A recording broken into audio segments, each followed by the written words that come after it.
As Barbara said this morning, the more you know, the more you don't, the more you know that you don't know. There are so many things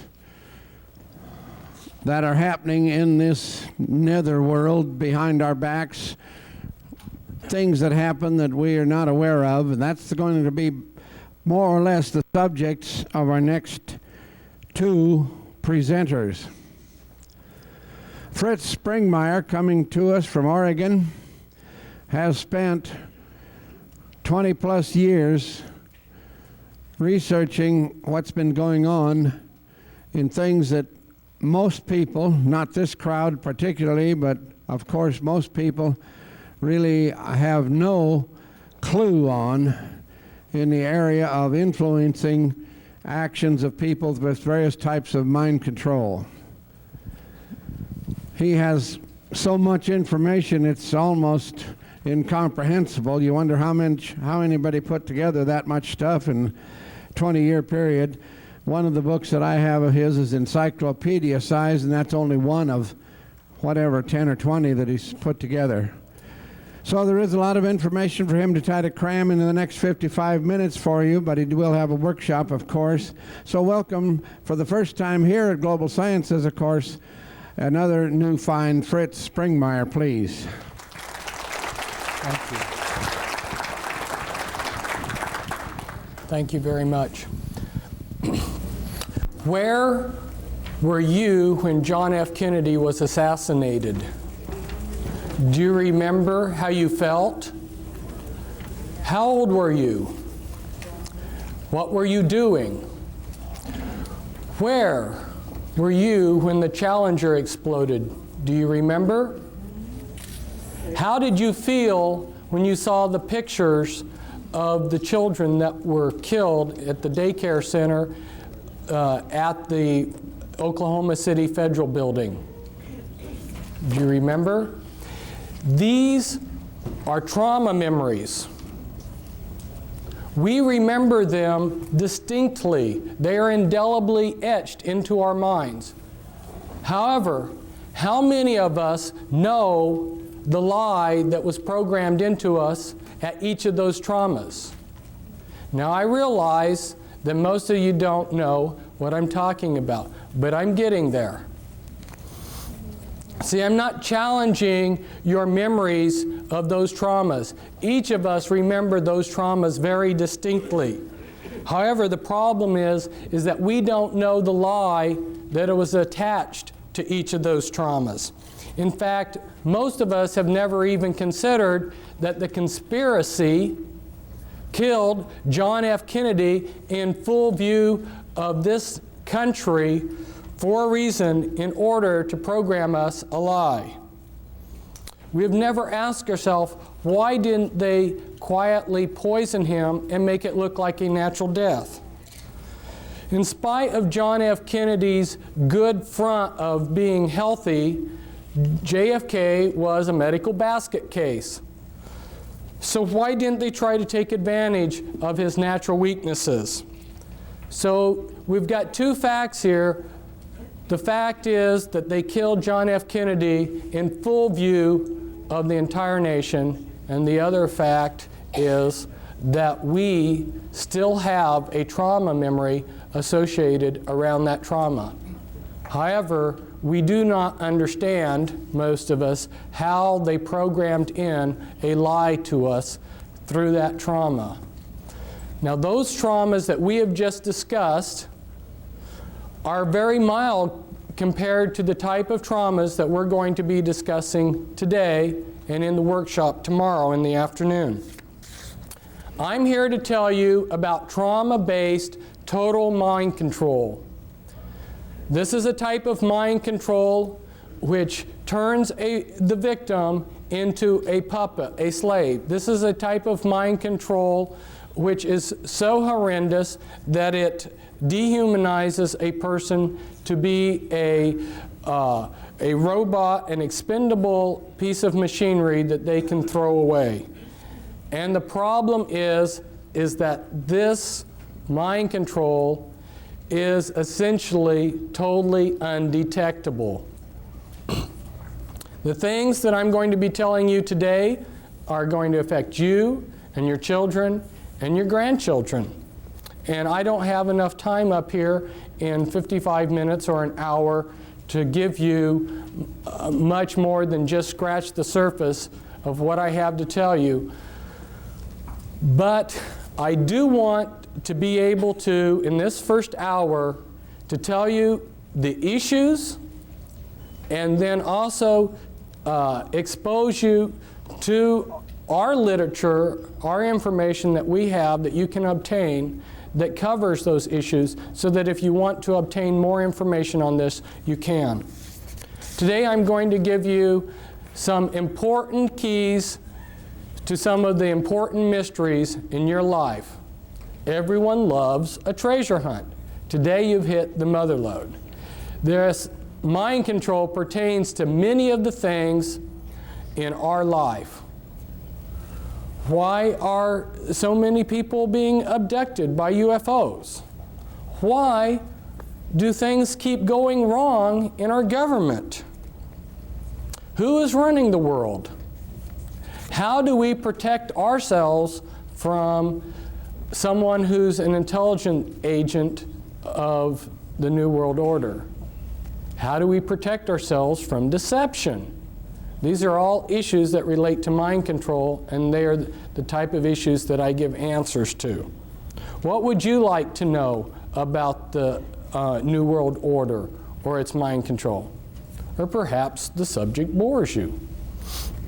If you don't know where you're going, how will you know when you get there? Where is this nation going?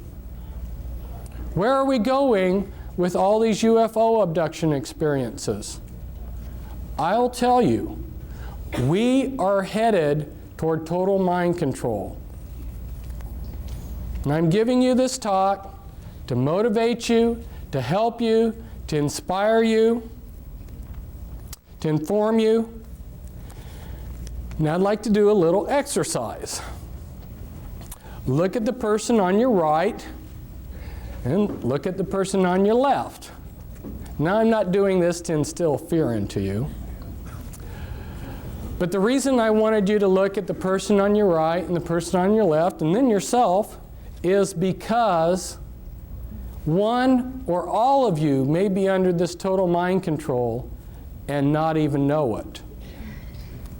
But I'm not saying this to instill fear into you, but I'm trying to motivate you out of your complacency.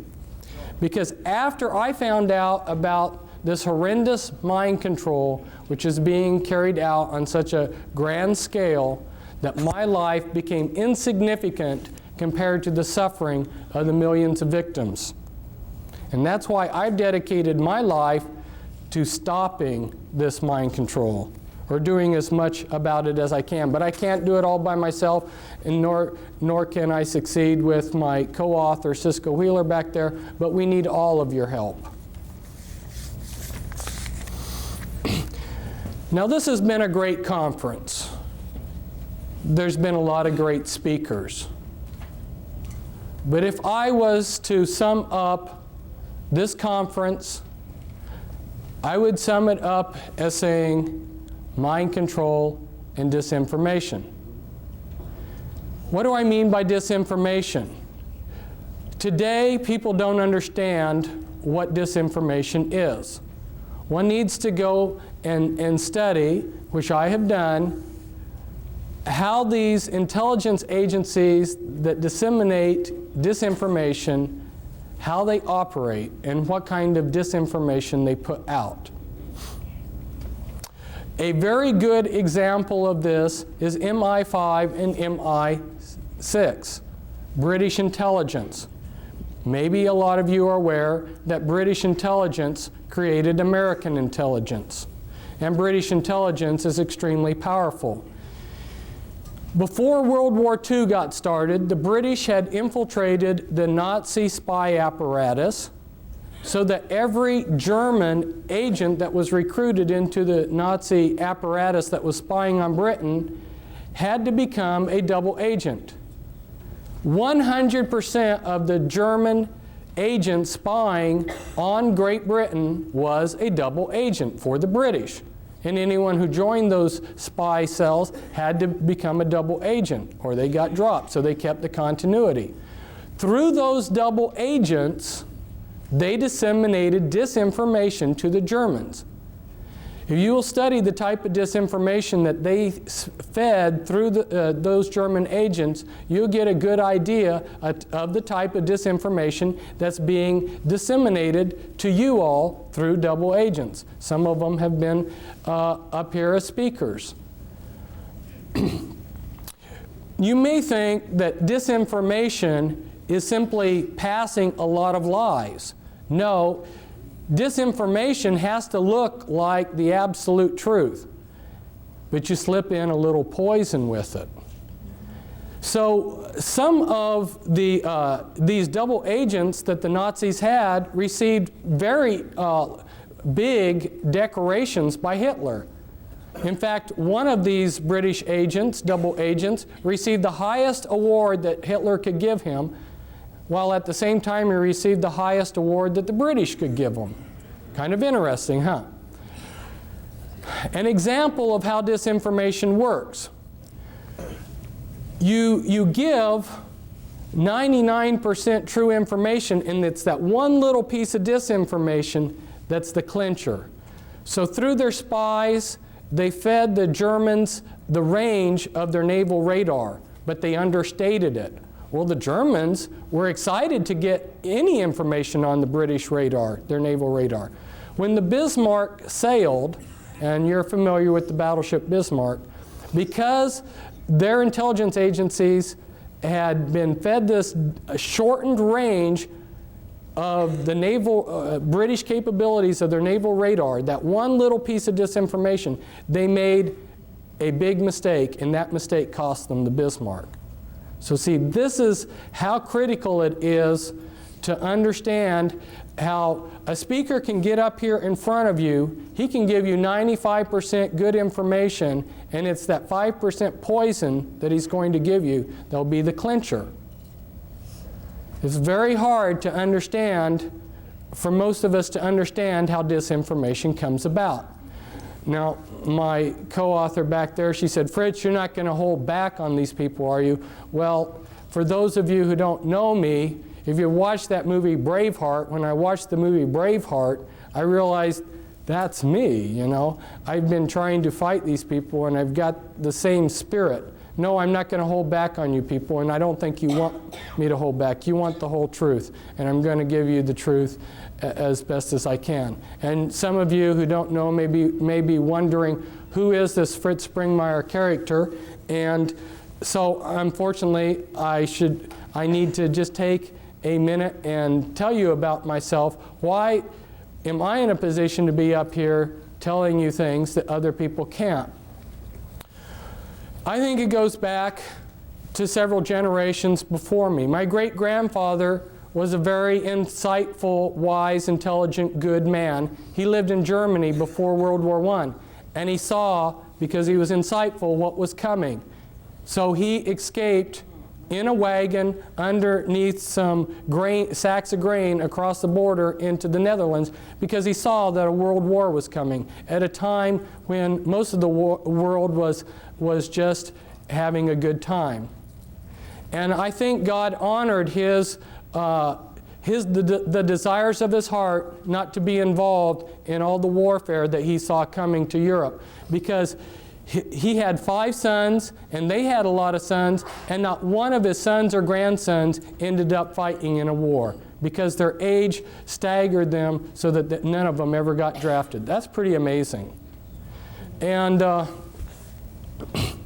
then if we look at my father he's still alive. He's exceptionally brilliant man. You would call him a genius. And as I grew up, he allowed me to ask 1,000 questions. You know, I sat there and pestered him the whole day asking him questions, and he would answer them. And he never got tired of that. And he tried to take where he was at in life and his capabilities and help the world. And my mother, she was another brilliant person. My mother and father grew up on farms. They were farm people, they were good people. They were not associated with the system at all, nor have any of my relatives, except for one of my dad's cousins in World War II, because he was a genius, worked on the Manhattan Project. But my father has basically been a technocrat for these people that run the world, and he tried to make a career out of going to third world countries and developing their agriculture. And so I got to see some of the movers and shakers of the world, and I also got to see how the people, as David Adair called them, you know, these bureaucrats, how they treated the technocrats that worked underneath them. My father was sent by the U.S. State Department aid program to Nepal when I was a child to develop the Nepalese agriculture. And he painstakingly typed up a big, massive report of their state of affairs all over the country, which he traveled on by foot and by jeep. And when he and a plan to improve their agriculture, and they had lost it within 2 weeks. And that was back before there were photocopy machines. So I saw how saw time and time again how the people that are running this world just played around with people like my father, who sincerely wanted to improve this world, this planet. Not growing up in this country and not coming to continental United States until I was 11, have an outsider's view of this country and what's going on. And you know, when you're in a situation, if you can step aside and look at it from a distance, you see it differently. And so there's a lot of things that I see about this country that maybe other people can't, because I have been in 33 countries, and I've been a world traveler, and I see things from a different perspective. Plus, when I was in Nepal, we didn't have television. I spent a lot of my idle time reading Encyclopedia Britannica. And I went to a private school that when I came to the United States, I was 2 years ahead of the kids in public school. So that gives you a little bit of background of why, having been a truth seeker, who's devoured books every day and have interviewed countless numbers of people and done all kinds of research, that gives you a little bit of background as why I'm up here telling you some of these things rather than somebody else. What I've seen at this conference so far, there's been a lot of things that pertained to my research on mind control. Our Japanese speaker last night, he talked about blood pressure in the head and how he went out to find out. It was so frustrating for me this last week. I tried repeatedly to get a chance to tell him why he didn't find any information on that when he went out there looking in the medical books. Because see, I have been spending time researching mind control and what these people are doing. And there's a cerebral spinal fluid, as well as the brain, the blood pressure in the brain, and a lot of other things that he's not aware of that have been suppressed by these people. This is information that they have suppressed, and the reason why is because there's only a few men in the world that know these things, and they're using it to enhance their programming abilities, their mind control programming abilities. So there's a flip side to this. Some of the things that I'm going to tell you about today are horrendous, but the flip side of it is that some of the things that the New World Order and the Illuminati know, if they were put to good use, would be fantastic. I have repeatedly seen that these people are giving us the crumbs of technology and information. In fact, they go to, there's a conference, Bill Gothard seminars, where they teach spiritual principles for Christians. Their programmers go to these conferences. Their programmers, their mind control programmers, know how a person can make themselves into a great spiritual being. They know this far better than most of the Christians, but they use this information for evil.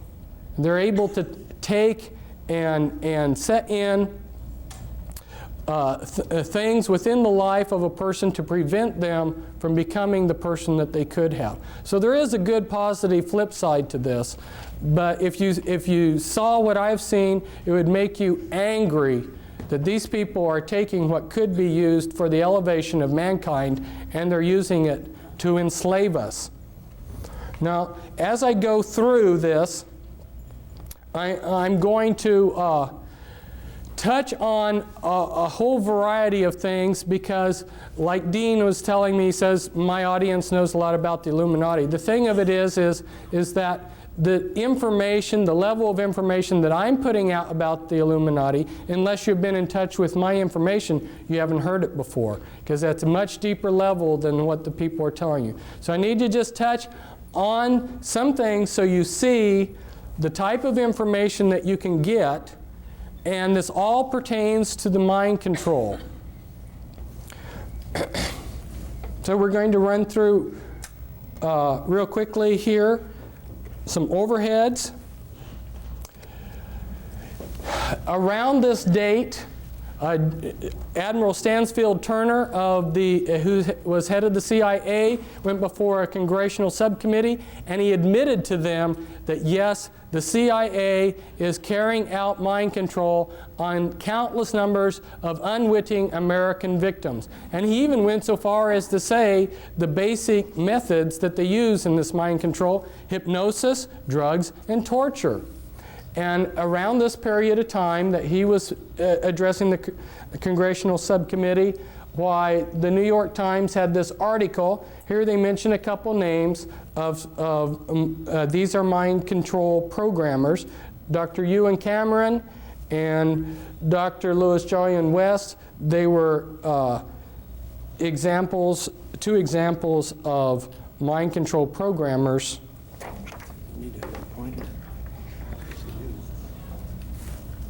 If we go back in history, you'll see that our governments are just carrying out methods of control that were written about long ago. Now, those of you who have been associated with the Army realize that they have a lot of pamphlets and books for their people. This was a handbook for chaplains, and inside this handbook for chaplains, they tell all of the religious groups that are recognized by the U.S. military, and one of those groups that's officially recognized is the Church of Satan, so that if you are a satanic priest in the Church of Satan, you are exempt from the draft because you're a clergyman. And Anton LaVey happens to be one of the mind control programmers that I have been exposing, and you'll see a picture of one of his slaves in here. In this book, in this handbook for chaplains, they will tell you that there are 3 degrees within witchcraft, and that is correct. Those first 3 degrees make up the anarchy level of the Illuminati, and then you have a hierarchy level within the Illuminati.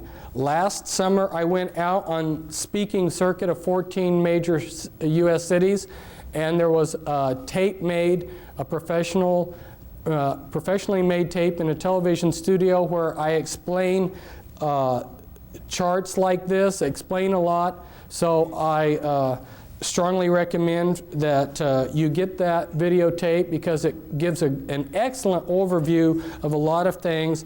But for instance, you'll have this diagram explained, and I go into the top 13 Illuminati bloodlines in that tape. I also have a book. This comes from a book, The Top 13 Illuminati Bloodlines.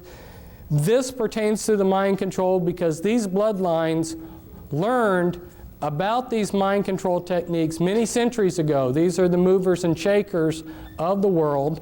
And for instance, the Rothschilds, their secret genealogy traces back, and this is inside information. You're not going to learn this reading a book. This is inside information. Their genealogies go back to Nimrod. So these are some very powerful bloodlines, and they have learned a lot of techniques for controlling long ago.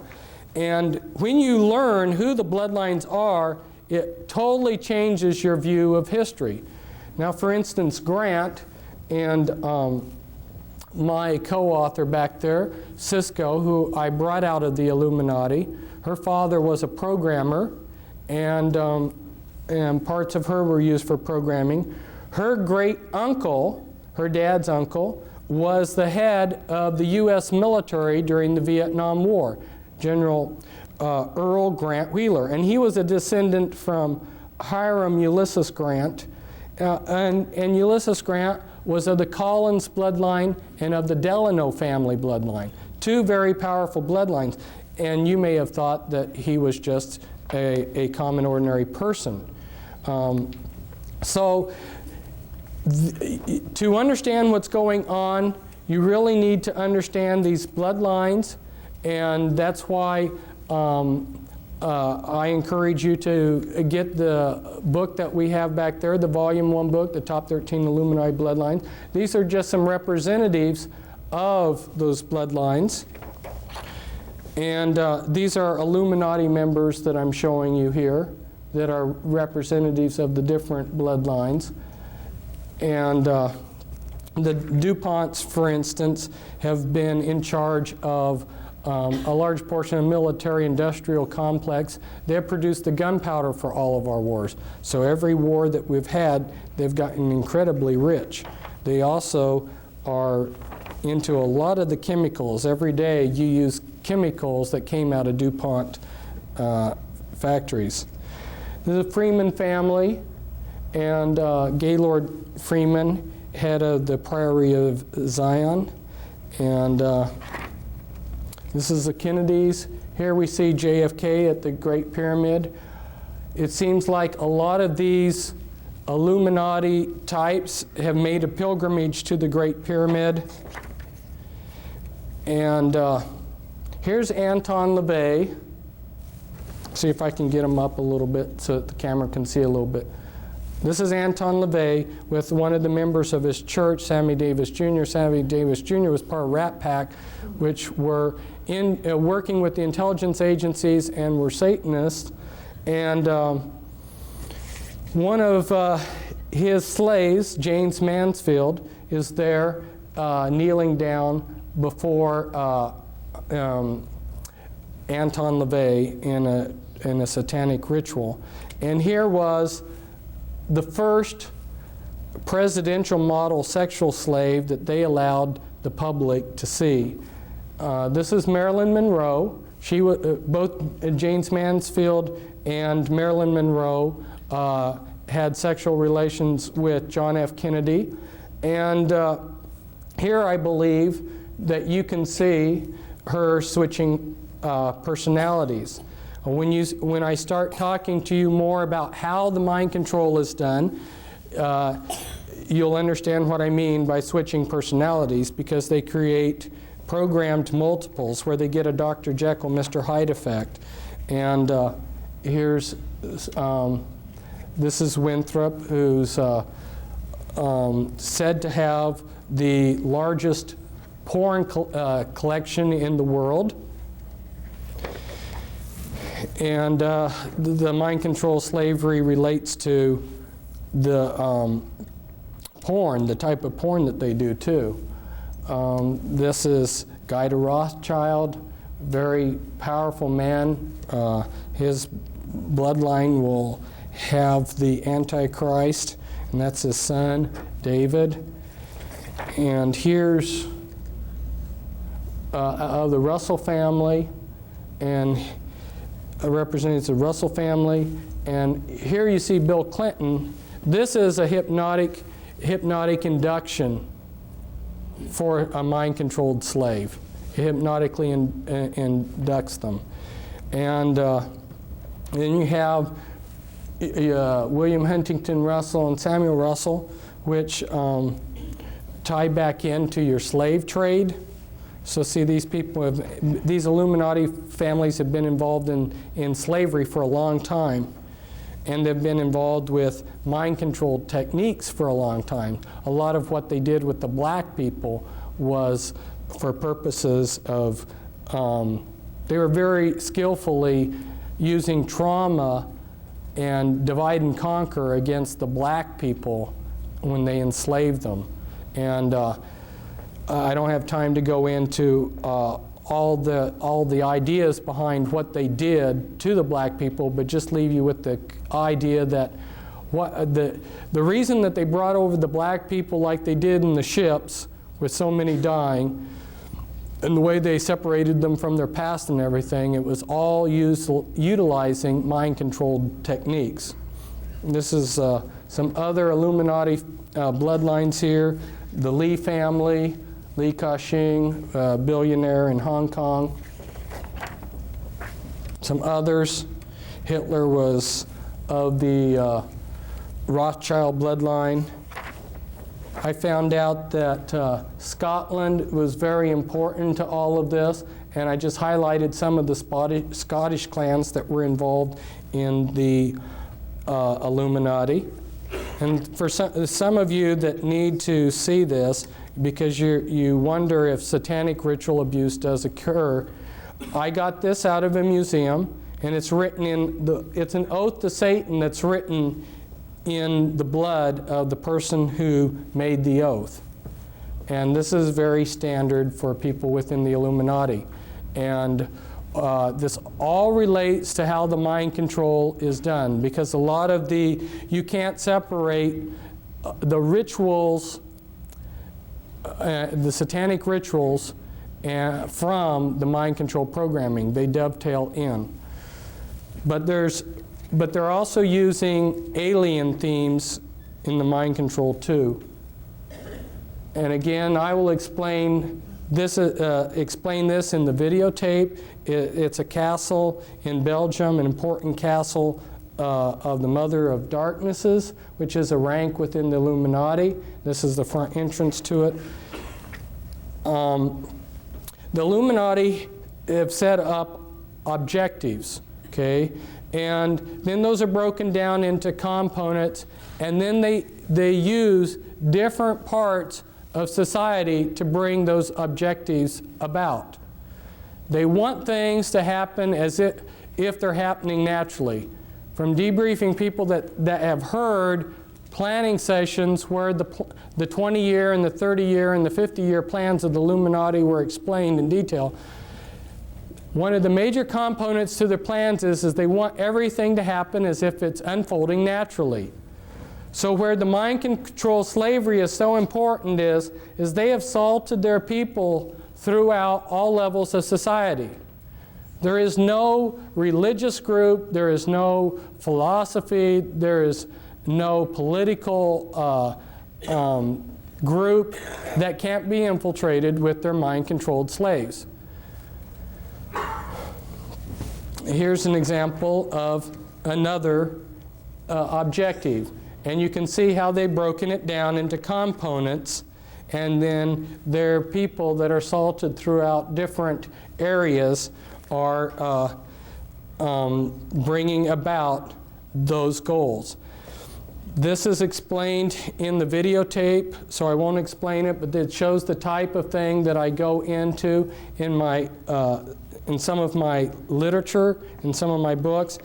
And this is the Illuminati occult area boards that when they went to make federal regions, they copied the boundaries that the Illuminati occult area boards already had.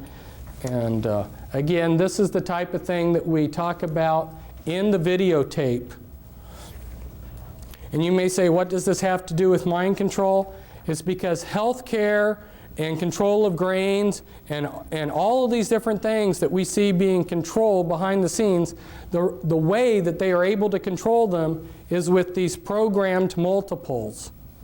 And that's why people are saying, well, I can't believe that there's a conspiracy because I don't see it. No, it's being very subtly done behind the scenes.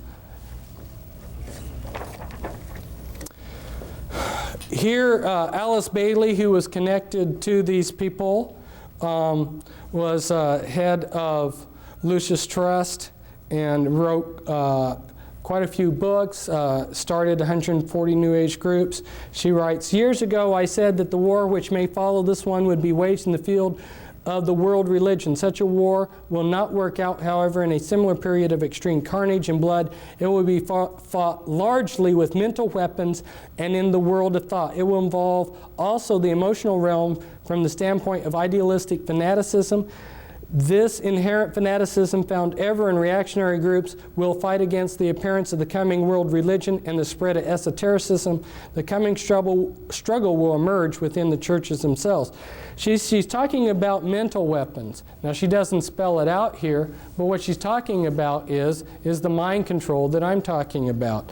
And the name of her book's very appropriate. It's the externalization of the hierarchy. What was done in secret in these secret societies that tie in with the Illuminati, what was done in secret 100, 150 years ago is being externalized into society. And part of the way that they're doing it is through the mind control that's got an alien script to it, and through people that are seeing things and dreams and so forth. You know, one of the ways, see, my father was just naturally smart, but there weren't enough naturally intelligent people for the New World Order types to take advantage of. If you understand what they need to run their computer systems and to do the type of research that they need, they needed to have some trick to get enough geniuses to really move rapidly forward with what they wanted to accomplish. And they discovered that if they scarred the brainstem, they could create somebody with a photographic memory. And so a lot of your people out there that are geniuses working for the system are mind-controlled slaves that have their brainstem scarred as a child. They've been given a photographic memory, and and they've got programming. Now, how do they control these people? Well, they are releasing technology at a rate that they have decided upon, and they release that. If you're a mind-controlled slave, a lot of the ideas that you will get will come as dreams. Okay? They're controlling the various Christian denominations, various Christian religions. They're controlling the New Age movement. Your New Age prophets that are seeing things. Where do you think this stuff is coming from? And that's why I was so pleased to see Raylan Russbacher tell you her own personal story about how she discovered that the things that she had been channeling were actually being channeled through her via mind control from the intelligence agencies. This is, it doesn't show up very well on here. It's such a beautiful picture, but it's the inside of the House of the Temple of the Supreme Command of the Supreme Council, of the 33rd degree of the Scottish Rite Freemasonry in New York City. The House of the Temple here, one site for programming, one place for the Grand Druid Council to meet in a room there. Here I'm at a programming site.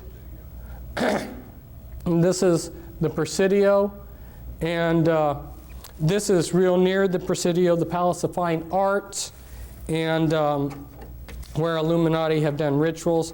Here's some more pictures from the area. You'll notice that the 6th Army has the satanic hexagram within a circle with the anarchy, satanic anarchy A inside of it, and a lot of their staff are Satanists.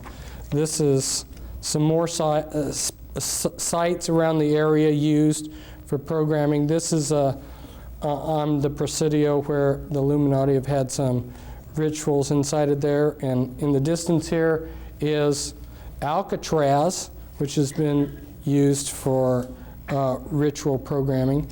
This is Tavistock, which is a site that's been used for mind control programming. Rothschilds have used Tavistock quite a bit. Here's a couple programmers. This is Michael Aquino, who's head of Temple Asset. He's a mind control programmer. And I don't think that he's got his staff in his hand there in the picture, but he oftentimes carries a staff. That's staff is like a cattle prod, and it will give you electroshock. There's been quite a few books coming out recently about the mind control, but they're all pretty vague. So I encourage you to get the Volume 2 book that we have, and the title to it's the Illuminati Formula Used to Create an Undetectable Total Mind-Controlled Slave. Now, how are they doing this? Well, they're using natural things, natural functions of the brain. Some of you have probably been driving along the road and you've been talking to your wife and just driven automatically. See, the mind can work in two different things. What you're doing is you're hypnotically trancing out on your driving. Maybe some of you have been driving and you went from point A to B and don't even remember driving. You just put yourself into self-hypnosis. There's different altered states that the mind can go into, and they're very familiar with these. The mind also has the ability to disassociate. You know, if you say, some people, if they say something that's wrong, and then you try to correct them later on, they say, well, no, I didn't say that. Their mind has to disassociate. Or you go on a trip and you remember the good things but forget the bad things. Okay, this is disassociation. The mind has a natural ability. Now let's say that you're a soldier in a war, and this has been going on for thousands of years to soldiers in wars. Let's say your buddy, for instance, has his arm blown off and his guts are blown out, and it's a horrible sight. The mind protects itself, and if you look at it on a timeline, and at this point in time is that trauma, if the trauma is severe enough, what the mind does to protect itself, it builds amnesia walls around that trauma. Well, the Illuminati learned this a long time ago, and so what they do is they compartmentalize the mind. They take a small child and they just traumatize the heck out of it and split the mind and build all these amnesia walls between all these traumas. The worse the trauma, the better, because the better the trauma wall. So the most horrendous traumas you can possibly imagine are the ones that they want to use. When you've splintered the mind up into many pieces of disassociated pieces, then you can go in and pull that piece up to the front of the mind, and you can construct out of that piece of memory whatever you want out of it. Now, you remember that some people have said that the human mind is like a huge computer, and if you got all the computers of the world together, in some ways your mind would excel. You would be all of the computers in the world. You've got a fantastic computer here. Well, you know how a computer can section off memory. You know, when you turn on your computer, if you need to reboot it, it reboots out of memory that you can't get to. In order to make a functioning computer, the big hurdle that they had to jump over was to be able to create memory that you couldn't access. Well, that's what they're doing with the mind. They're splintering up your memory into thousands of little pieces. My co-author on a couple books on the mind control, her mind was split 30,000 ways. Now, you take those pieces of the mind, yeah, tremendous amount of trauma. Think of the amount of trauma it takes to split the mind and then multiply that times 30,000 times. Tremendous amount of trauma all through these people's lives. So you take that piece and you can make that piece of the mind into anything you want. Now let's say they take one piece and they show it films, and through the programming they make it into a particular personality. Well, what they want to do is they want to make the most perfect front for their slave possible. And so They will test a slave, they will test a victim that they're going to make into a mind-controlled puppet. They'll test them when they're a small child. And I go into the techniques in the book as to how they can test as to what your abilities are. They use EKG tests, and they know how to determine what your abilities are as a small child as to when you would grow up. So they plan out your life ahead of time. They say, this one will be a doctor, this one will be a lawyer, this one will be a scientist working on rockets, this one will be this one will be that, okay? And depending on what they're wanting you for will determine the type of programming they give you. So it's very systematic, and because the movers and shakers of the world have all of the resources, basically, they can move these people into whatever field they decide for them, so they become the top of their field. Now, their front personalities are very legitimate, sincere people. They don't know about the Dr. Jekyll, Mr. Hyde effect. Imagine yourself being a Christian minister and horrors of horrors finding out that you've got disassociated parts of yourself that are Satanists, that are satanic, that go to Illuminati rituals. We recently had a minister fly in with his wife. He heard me speaking last summer on my lecture circuit, and when he heard me talk about the Illuminati, he realized there's nobody else that understands the Illuminati or the type of programming I have that can help me. There are very few people out there that understand this. That's why he came to visit us. That's one reason why I needed to talk to your people, Dean, about the Illuminati, is because since we have been here in this conference, there have been a number of people that have come up that have discovered that they have this kind of programming. They've come, they've gotten our material just since we have come to this conference. And there's other people probably that will learn it too. And so it gives people that are victims of this some confidence that there's somebody out there that will understand them when they hear that there's a few people like myself that really understand in depth what the Illuminati is all about. Now, this comes from a book. I took it from somebody else's book, but this is somebody who's trying to develop artificial intelligence for computers. He's extremely brilliant. He understands the mind perhaps better than anybody, and he's showing the processes of memory and motivation. And I'm just throwing these diagrams up to you to show you that the natural mind is not one monolithic thing, but it's many components. And the Illuminati understand what those components are and how to divide the mind from itself and how to control those processes. For instance, if you electroshock somebody, you destroy their short-term memory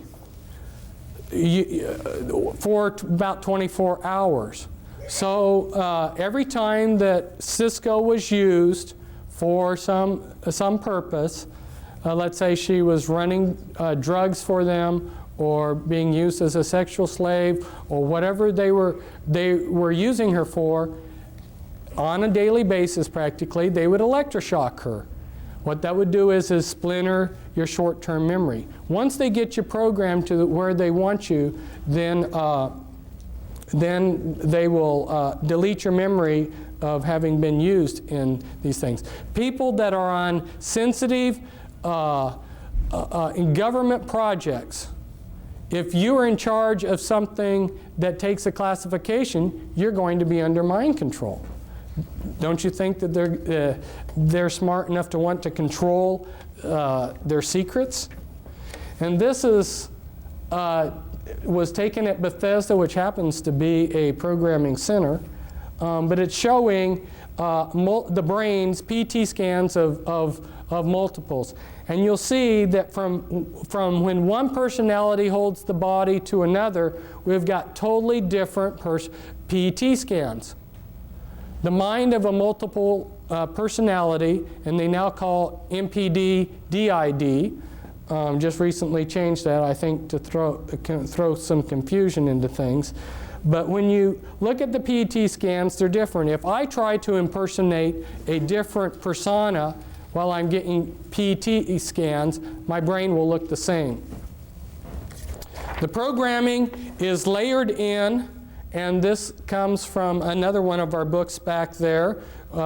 Cisco did amazing drawings where she invited her different alters, her different personalities to work together on putting down on paper what they were seeing, because they had no talk programming. And the programming that is so sophisticated, in the 3-hour workshop, I'm going to try to go through step by step and give you how they're using implants and on and on and on.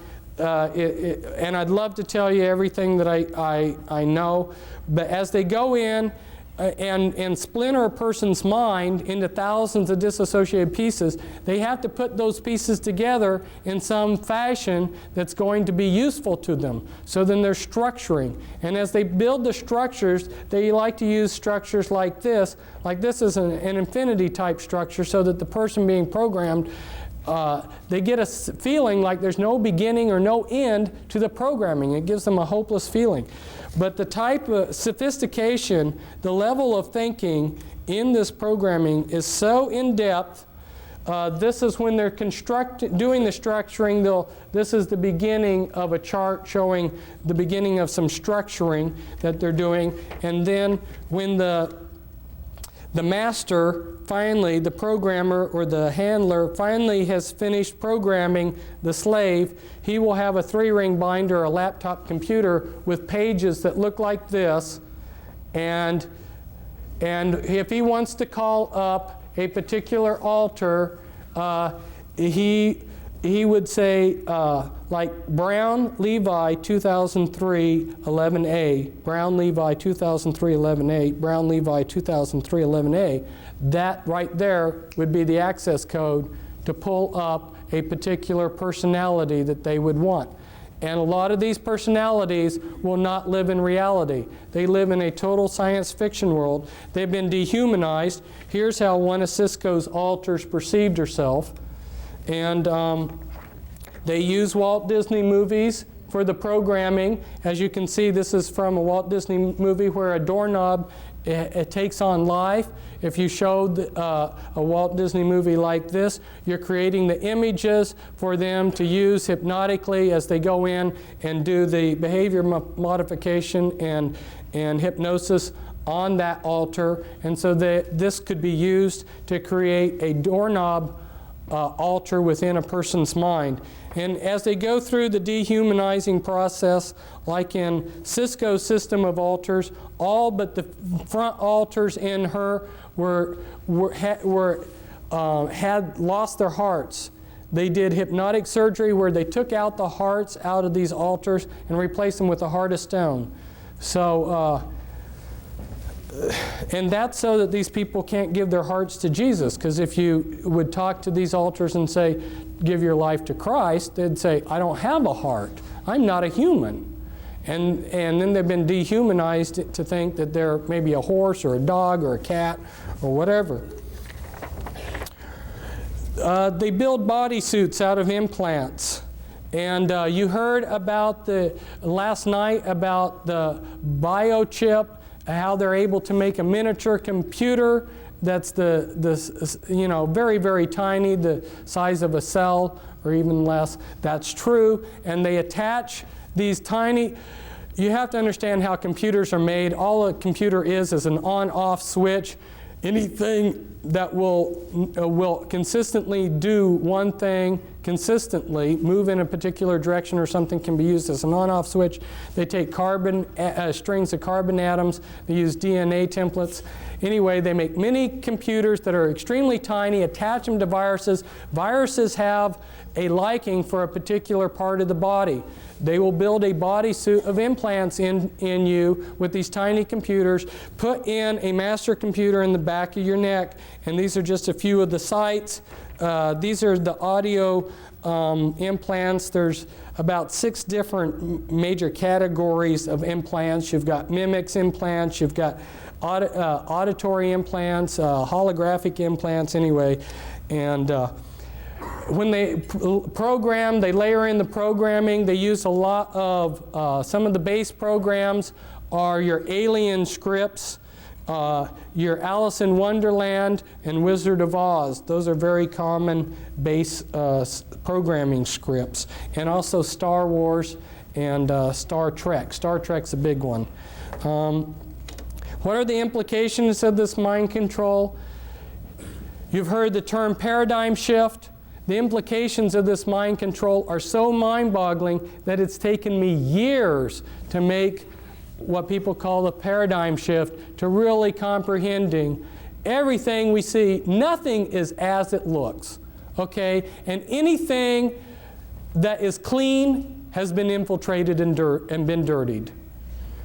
It's incredible. And this is a newspaper article where people are immigrating, where they're coming into the United States from.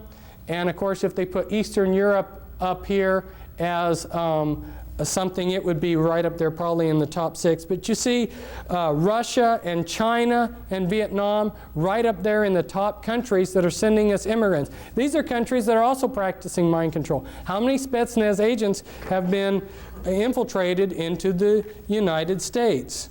We're not being protected, but we're being moved towards a one-world government. Well, they will give us perhaps something that looks like this. This is one of the plans of what they want to give us. It looks real nice, and it looks like we are ruling ourselves through this world government. The problem is that with the mind control, they will control everything from behind the scenes.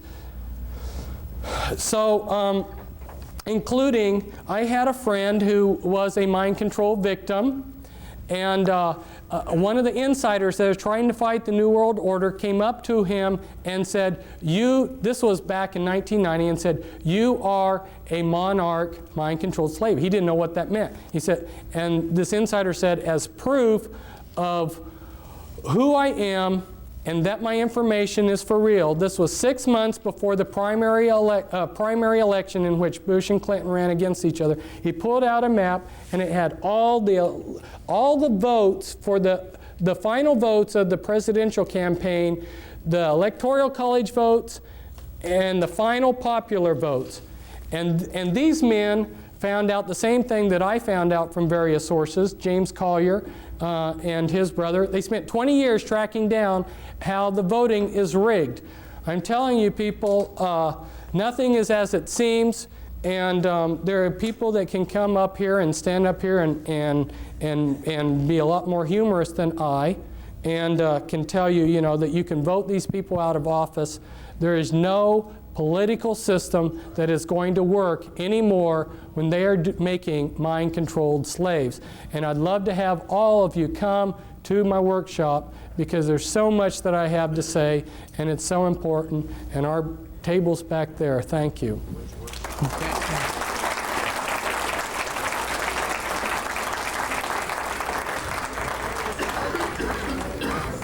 Again, thank you very much, Fritz, for